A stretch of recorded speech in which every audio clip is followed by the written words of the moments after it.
Okay, so what I'm basically going to do is I'm going to measure out certain lengths for each one of the holes. Now, I have a 30 cal barrel, which I did with the same material that I did earlier, what I'm using now, and it's going to be basically the same concept, except there's a little bit a little bit more holes on the 34 than the 30, but the 30 has about the same concept, how it has the diagonal pattern here. So it's going to be the same thing on the 34, except they're going to be a little bit closer together. So there's going to be actually more holes on the cooling barrel than the 30 cal. Let's do it. Okay, on the 30 cal, the holes are exactly 2 inches apart from each other. So on the 34, we're actually just going to do about 1 inch. So that's going to make it a little bit more hard for me because I have to drill each hole individually, and it's truthfully, it's a bitch. But the end product will be like totally worth it. So let's go ahead.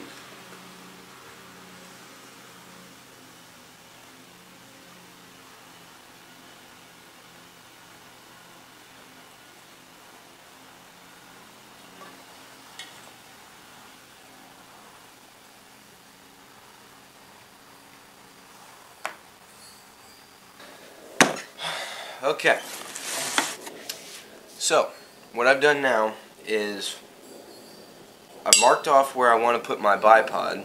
Okay, so from right here to here, this is where the bipod is going to go. Okay, this is where the muzzle attachments are going to be attached, basically. Okay, down here is where I have marked off on how far it's going into the wood. Okay, now I use tape because, you know, it's straight line. I can't draw straight lines around pipes. Okay, it's really hard. I put it in a box basically to keep it steady, so that way I could draw a center line right here, all the way down. And this is on the top of the barrel. I have marked out each inch where the hole is going to be directly on that line, all the way down. And now what I want to do is where that crosses, put a punch hole in every single one, so that way the drill bit will be able to easily grip and stay in place.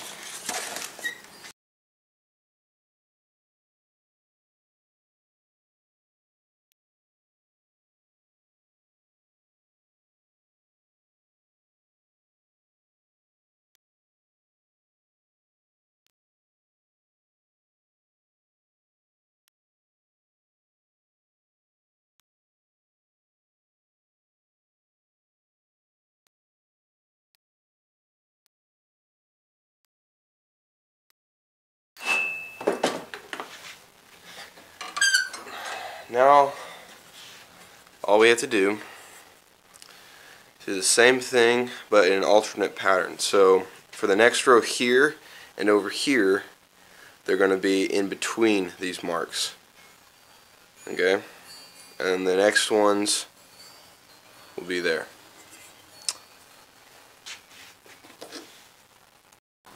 Okay. So, after about an hour and a half or so, I have drawn lines all over and put the little punch divot type things for the drill to grip, so that way it makes it easier to drill. And now comes the semi-easy, difficult part of drilling.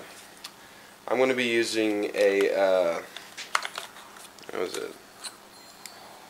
A 31/64 drill bit. Normally you want a drill bit that is small but not too small, because you need the holes to be big, and you don't want any of the holes to connect. You want you know, a pretty good amount of space between the holes. So I think this should be pretty good, I think.